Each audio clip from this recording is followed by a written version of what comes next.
welcome everyone to another workshop for the Infinite Space Bazaar. My name is Josh, and I'm excited to introduce today Matt Katz from Caldera. Today we'll be learning about building modular blockchains with Caldera. Matt, it's great to have you. How are you doing today? Yeah, doing great. Thanks so much, Josh, for having me on. You're welcome. And I guess we can get right into it. Yeah, sounds good. So thanks everyone for showing up. I'm Matt, co-founder, CEO of Caldera. Caldera is a rollups as a service company. So we help people launch customizable, dedicated layer 2 blockchains. Especially with modular blockchain technologies like Celestia. So we're effectively sort of like an AWS-like platform. You can launch a rollup. You can kind of pick and choose what exactly you want the rollup to have at the stack level, at the DA level, at the sequencer level, et cetera, other customizations. And then you can use that rollup for whatever purpose you want. Some folks right now are building like ecosystem chains that are somewhat competitive with the existing general purpose L2s. We also work with a lot of gaming, social, DeFi customers that are building app chains for their specific projects. So I accidentally shared the wrong tab. This is like our. Oh, you're good. I went into that way too quickly. Thank you for telling us what Caldera is. For those of you who didn't already know, I also wanted to call for anyone who has questions to please drop those in the chat on YouTube, and we'll get to them ad hoc, like during the workshop and then also at the end. Cool. Yeah, and then Josh, yeah, feel free since I'll be demoing. Like, if any questions come up, just interrupt me. Happy to kind of answer them as we go along. It'll be kind of ad hoc. So our product is live. It works. It's open for everyone to launch testnets with. We've already had a lot of really cool interest from folks who are hacking in the Space Bazaar, launching their own chains. So if anyone wants to, feel free to kind of follow along. The URL is dashboard.caldera.xyz. You can just go to our website, caldera.xyz, and click. There's like a deploy a rollup button in the top nav bar. Basically, when you enter the platform, you'll see something like this, except there won't be any rollups. You can just press the new rollup button, and that'll take you to our deployment form. We offer several rollup stacks, basically all the top ones. Right now, our support for the ZK stacks, it exists, but it's not publicly exposed on the dashboard. So if you want a ZK stack rollup, either the Polygon CDK or the ZK Sync Hyperchain stack, feel free to contact us. But yeah, on the dashboard, you can choose between the optimistic stacks, either Nitro or Optimism. A lot of folks we work with, like this is a huge decision point for them. A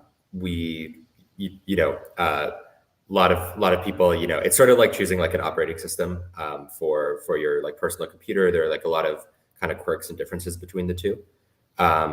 Generally, people make a decision based off of like which community they want to align themselves with. If they rely on specific features like Arbitrum Nitro that have custom gas tokens built in, for example, or if they need consistent block times, which the OP stack provides. But typically for like most applications, it's kind of like a just like a vibes based decision, to be honest. Is there any?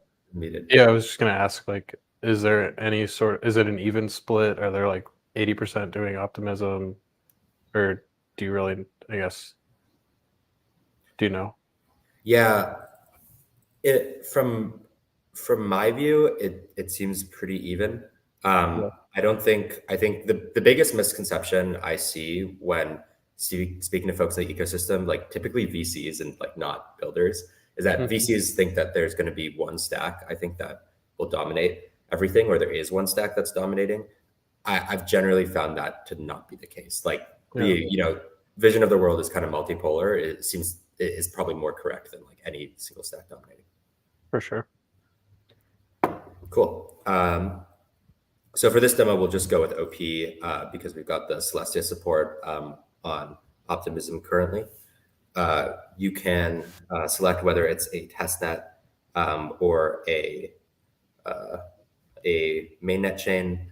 Mainnet we gate behind like contacting us for various reasons, combination of security and making sure that people aren't choosing parameters that like don't really make sense for them, and also just we like working very, very closely with like our production teams. And so you know, if you're looking for a mainnet, like don't be afraid to contact us. I think this will just pull up like a Calendly directly. You can book time with our team.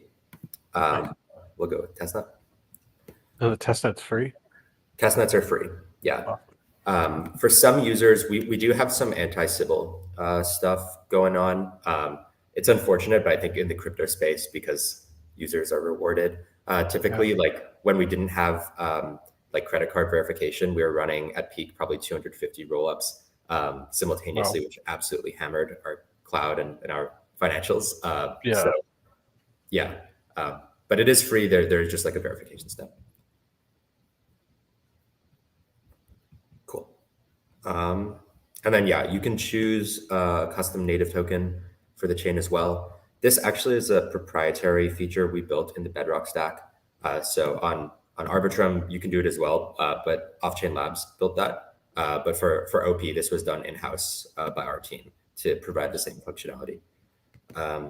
You can choose basically anything. We have a bunch of pre-filled options. If you want to make it like a Shiba Inu token chain, you can. Maybe we'll actually go with that. It's a little risky because I haven't tested that feature in a while, but we'll try it. There's no better way to test it. Exactly. Yeah. So yeah, then DA. Yeah, I mean, I'm sure everyone here is familiar with DA because they're participating in a Celestia event. But yeah, you could either choose Ethereum DA, aka just posting to the native DA layer, in this case, Ethereum Sepolia or Celestia. We will have support for the other DA layers, but especially on mainnet right now, like Celestia is kind of the only game in town for alt DA, at least on the OP side. So we'll, of course, go with that. And then you can give your rollup a name. This is our demo. The name and the subdomain slug, this just affects the URLs that the chain is deployed with for the bridge, the RPC, etc. And the chain ID, can be anything as well. We typically suggest that people don't duplicate chain IDs. So there's a website called chainlist.org you could go and look at. I think when we randomly generate a chain ID, we make sure it doesn't duplicate. For testnet, it doesn't matter too much. For mainnets, it matters a lot. And yeah, we just do our best to make sure that there aren't any conflicts. So yeah, we'll just actually, Josh, are there any like Celestia like numbers that we should use? Yeah, so not for EVM chain IDs. I was curious, like, what would happen if I did put like chain ID 1 or 5 or something that already exists? Yeah, so it won't break anything with the chain itself, but it'll mean that you can replay transactions from those chains. So chain ID 1 is Ethereum, for example, and it would mean you can take any Ethereum transaction that was made and like replay that on. Okay. Yeah. And then I guess on the Celestia specific side of things, the only way I could imagine like someone customizing this would be to customize the namespace that they're posting to. But I think that's probably auto generated or like randomized to avoid like conflicts. But yeah, that's the only thing I could think of that like someone would want to customize is like maybe giving a namespace a pretty name that translates from base64 or from hex into like something in plain text. But that's about all I can think of. Yeah. So we autofill it right now. We've done like a cute thing. I mean, you'll see it, but it's like they all are prefixed by like CA1 DE2A, like Caldera in hex. Yeah. Oh, nice. But yeah, they're auto-generated. Maybe in future we'll allow people to customize the namespace. I know that's something that a couple folks have asked for. Nice.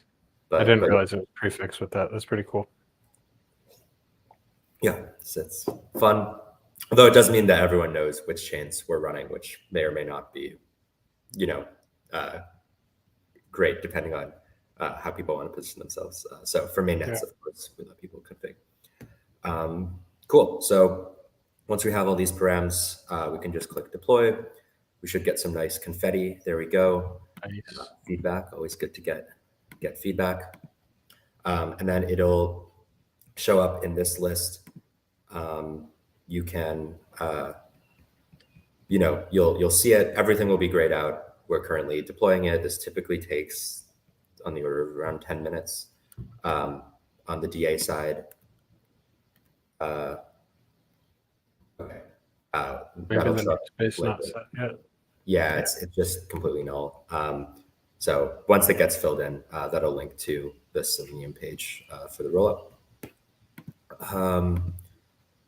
And maybe in the meantime, we could go through, like in the background, what all is going on.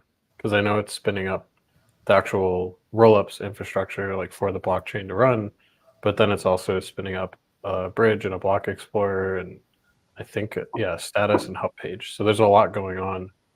And like me as someone, for example, who wanted to go try to spin up an OP stack on my own, this takes out like all of the headache. Like if we weren't talking about it for the past few minutes, like you would have already been able, the chain would probably already be completely live, like with all of those things mentioned.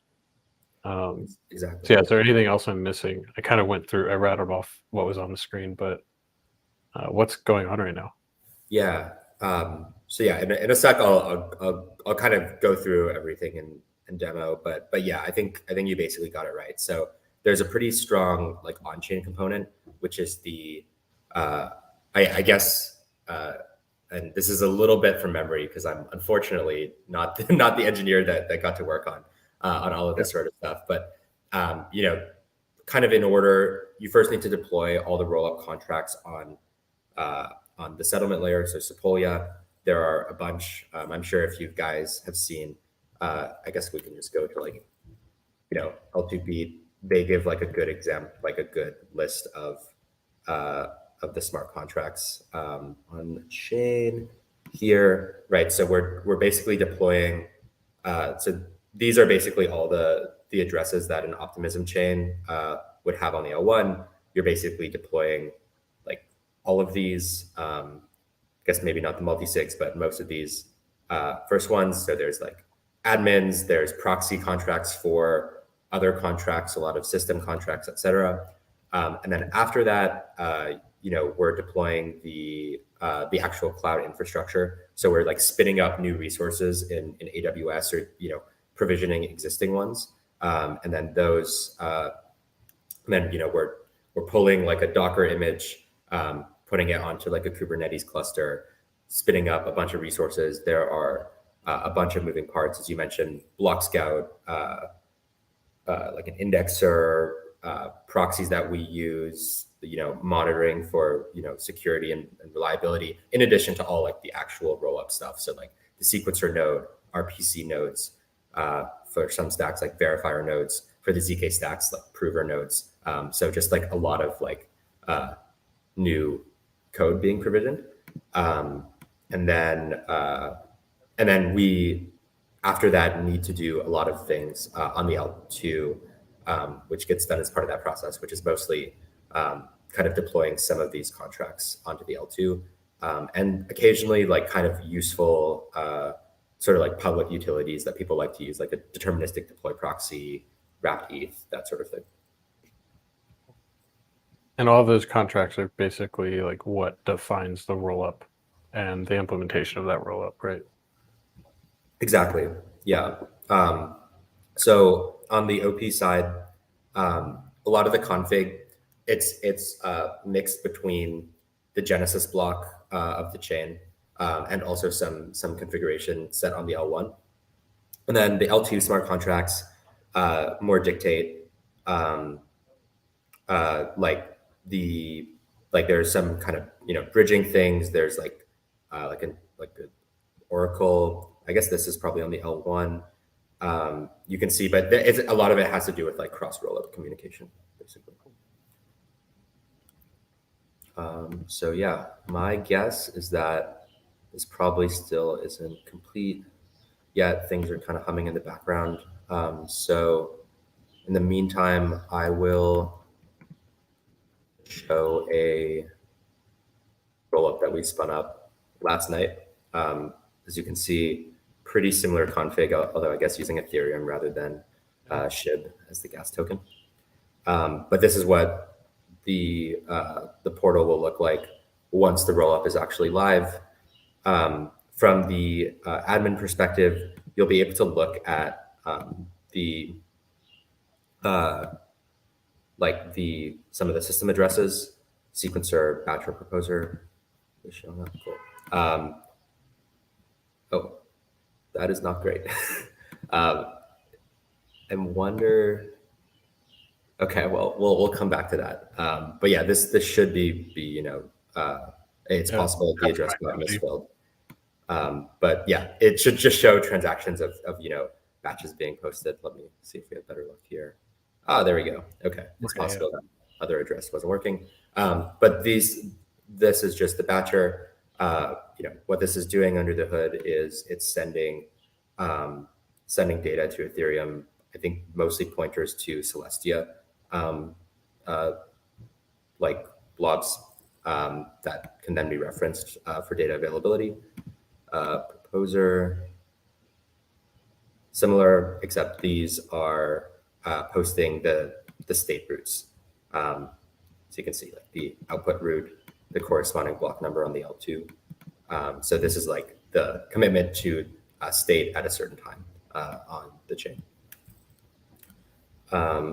You can also, of course, see RPC URLs, both HTTP and WebSocket. But I think the kind of most interesting things that we have are the sort of public-facing things. This is like a huge priority for us because generally we found like, when you spin up a chain, it's great that you have a chain, but then you actually, you want to get users and devs, et cetera, onboarded. And like oftentimes, when we were starting out and we just provided like basically like just the RPC URL, folks kind of didn't really know what to do with it, or they realized they're then blocked by other things. And so we try to make it as easy as possible for folks to like hop on, get started really quickly. So to that point, we have this hub page. This can be, copy pasted and sent to anyone, devs, users, friends, anyone you want to get onboarded onto your chain. Displays all the relevant public chain details, chain ID, of course, RPC URLs, native token. Also comes with a faucet here. So we can connect our wallet. Yeah, thanks for dropping in the chat. So yeah, folks can definitely follow along. Put your, connect your address to the page, get some testnet tokens requested successfully.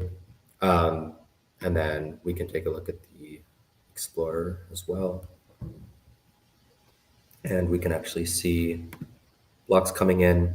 This right here is that faucet transaction that we just called. So I got 0.01 ETH nice on the chain. And I should also show, I'm not sure, is my MetaMask showing up? Yeah, it is. Yeah. Okay, cool. Sometimes we have issues with that. So we're now on our Space Bazaar network with 0.1 ETH. Can send it around. Can send it to myself, I guess.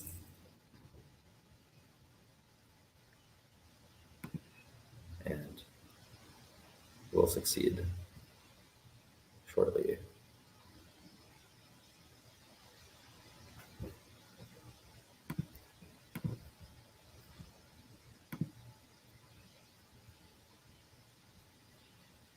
There it is. Weirdly, sometimes MetaMask takes a little while for it to show confirmation when the chain is that fast. So it actually happened 15 seconds ago. But yeah, we've got that. And last thing I'll show here is the bridge. So every rollup we deploy um, comes with like a dedicated bridge instance. This can also be shared with anybody. Bridge from the settlement layer to the rollup itself. This is effectively like a UI wrapper over the native bridge that's built in protocol to the chain. We can connect our wallet, and you can send tokens back and forth from settlement layer to. So I guess if I were maybe like building an application on a rollup, I'd need a little bit more than 0.01 to deploy a bunch of contracts. So I guess that, yeah, the use there is. Exactly. Yeah. So yeah, it's Sepolia ETH. It's a test net, but it's a fairly scarce resource. So we found it's tough to give more than like 0.01, maybe 0.05 ETH per faucet request. But they're like there are ways of getting Sepolia ETH. You can bridge it over. One thing as mentioned before, like top priority is to give people the tools to like onboard folks onto the chain. One of the most common requests we found is customizing the bridge, and so you can actually do that from the like admin page. Actually, there's like what's the Space Bazaar website? We can also pull the logo from there. Bazaar.slush, yeah.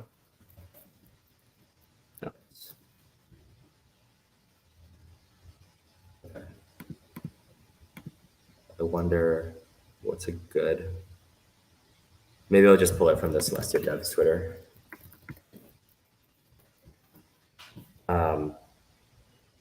Oh, okay. I see where you're going. Yeah, we can just grab an image. Might actually be the image address. Yeah, so we can actually throw this in there. Oh, wow. Hopefully this. There we go. That's cool. And we can also just pull colors, etc. So if we want to turn this into more of a Celestia sort of purple, yeah, we can do that. Save. And oh wow, updates for that. Yeah, that's awesome. Yeah. So yeah, that is pretty much it. Faucet is also customizable, so if we wanted to increase the amount of ETH we give, we can do that. We've got some DDoS protection features here as well. You can enable or disable. You can even add new ERC tokens that exist on the rollup, add them to the faucet, add them to the bridge, custom images, custom names, etc. And yeah, that is pretty much it. But let's see. Looks like this might take a little bit more time for the deployment. But yeah, that is pretty much the platform in a nutshell. Happy to answer any questions. Yeah, I don't see any questions right now. I did want to give a shout out. Nicholas, GM, what's up? Glad to have you here. Mancho, same thing. And Sammy and Didier, I wanted to say what's up. Actually did forget, there's a question in the chat. Does Caldera, from Leon, does Caldera automatically deploy a WETH contract? I'm fairly certain we do, at least on some stacks. Yeah.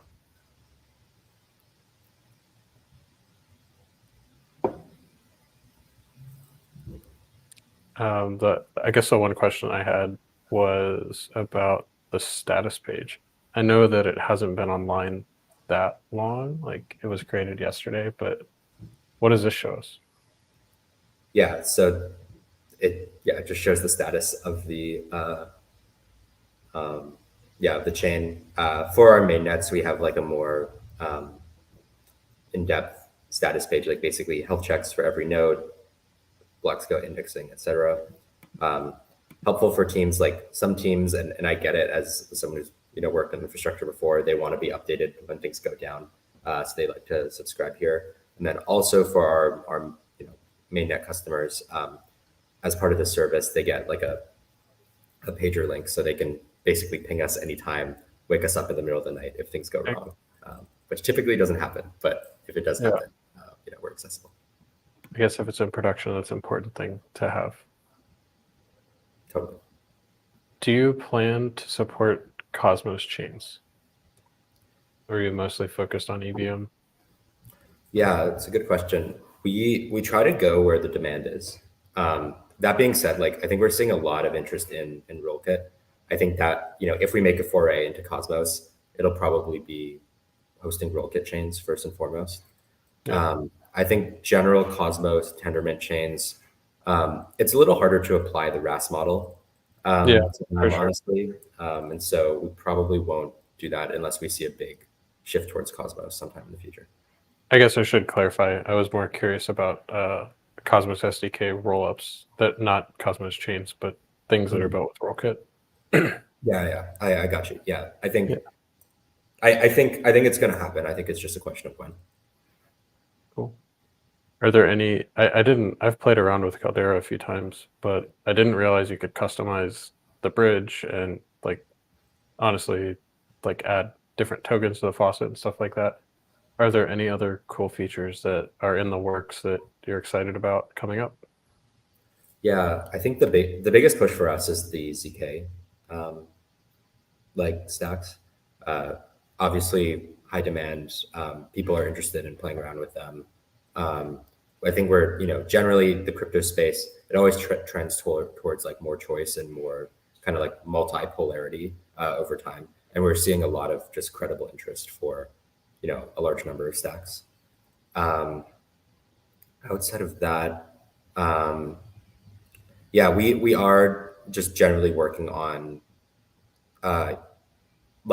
tools to help people onboard as quickly as possible. So the bigger thing we're pushing on here is less so like our own products, but also native integrations with top dev tools. So for example, we're working with Third Web to get Third Web tooling automatically deployed as part of our deployment process. So SDKs, but also hopefully even the account abstraction infrastructure and the kind of backend heavy things. And so that'll really allow people to hit the ground running. I guess as part of that, implicitly is recognition that account abstraction is becoming a lot more important.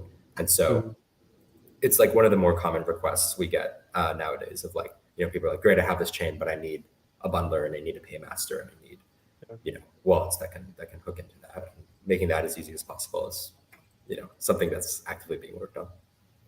Sounds fun. I'm a big Third Web fan, so I like to hear that. And is Arbitrum Nitro something that's in the works for the Celestia integration? Yeah, that will be available very, very, very soon. It's one of the most in demand features, I think. Yeah. Cool. And are there any teams that are in production, so deployed to mainnet, that are posting to Celestia with Caldera? Yes. Yeah. In fact, we actually have the number one chain. So Manta nice. is in production with us. Pulling up the Selenium. They've got this cool rollup leaderboard. So here it is. But Manta, I think now about a $1 billion TVL chain, been running in production with Caldera since I think sort of August of last year. And then we were able to seamlessly upgrade them to Celestia November, December last year. And they were actually the first chain in production ever to use Celestia DA. Nice. Yeah. I'm actually out of questions. Let me just double check the chat. I don't see any more. I'm curious about what the implications are of using Shiba Inu or any other token, rather, for on the user side of things. Yeah, great question. I mean, in short, the implication is probably you should use alt DA like Celestia. Yep. The biggest question with custom native tokens is that is, the fees that are collected on chain are typically used to pay some on-chain settlement cost. And you Right. really don't want that settlement and DA cost to be too high, because then suddenly you're adding a lot of sell pressure to your token, which may or may not be like super liquid. Generally, what this means is like use Celestia, lower those costs to the point where they're manageable, where maybe you don't even need to sell the native token. You can use like your existing treasury or investor funds to pay for that. And then you get some really nice properties. Like you're effectively doing a small kind of like token buyback whenever people are using the chain, where the treasury is paying USDC to settle, but they're gaining some tokens, and the economics tend to work out. So this is also one of those reasons why for mainnets we like to speak with the teams beforehand, because a lot of folks, it just, when you're new to the space, it's really, really hard to kind of understand the implications and the second and third order effects. So helping folks kind of understand those decisions is a big part of our job and a big part of our sales process. I guess as a user, when I go to send a transaction, like the big difference, like if, as an example, sending a transaction on the rollup with Shiba Inu as a gas token, instead of paying Ethereum for the transaction gas fee, I'm paying with Shiba Inu. Yeah, that's basically, yeah. Nice. Before we go, I'm curious to check back in on that rollup. Is it still being spun up? Yeah, it's unfortunately, I think, still being spun up. Oh, nice. Oh, no, it's live. Okay, it's like semi-live. So the Block Explorer is still being spun up. We try to do things in an order where, like, you can still access some things.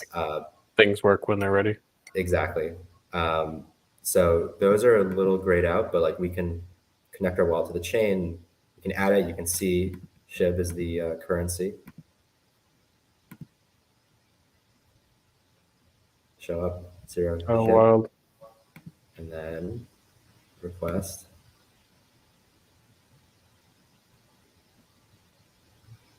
Again, That's cool. A little bit of time to show up. There we go. Nice. One SHIB. That's cool.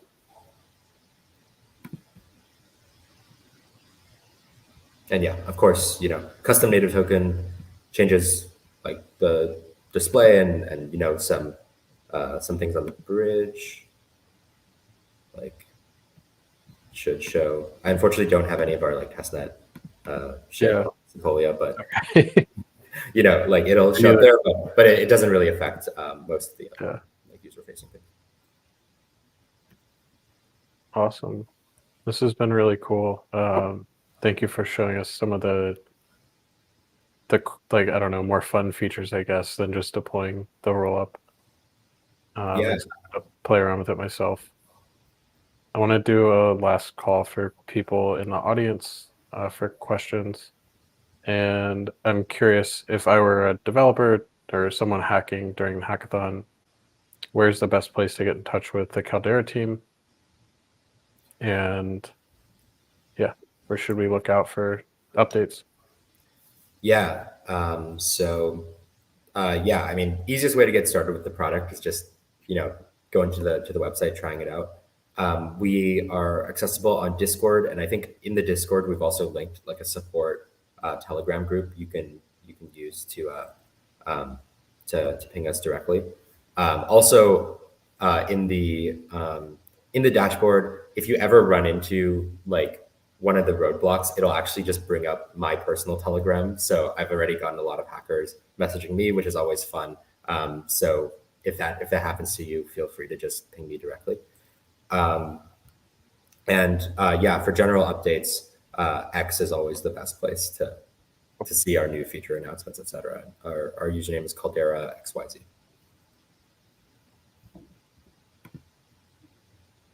Nice. I'll put that in the chat. So we have caldera.xyz is the website, and on X at caldera.xyz. Are there any last things you want to share to the audience, to the hackers watching this later? I'm trying to think.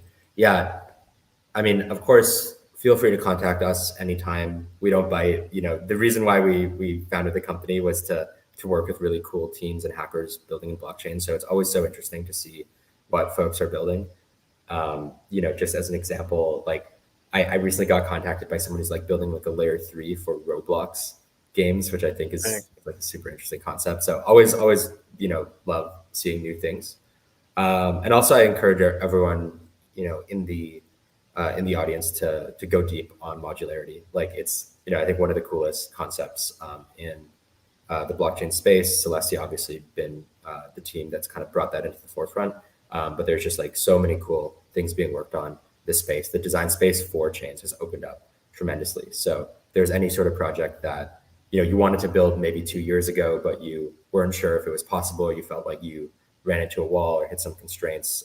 Probably a good time to revisit that with the whole modular blockchain movement, because way more things are possible now.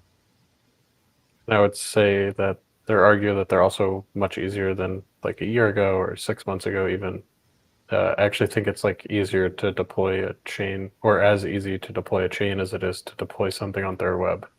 Exactly. And I just think that's really special. So looking forward to seeing what people build during the Infinite Space Bazaar.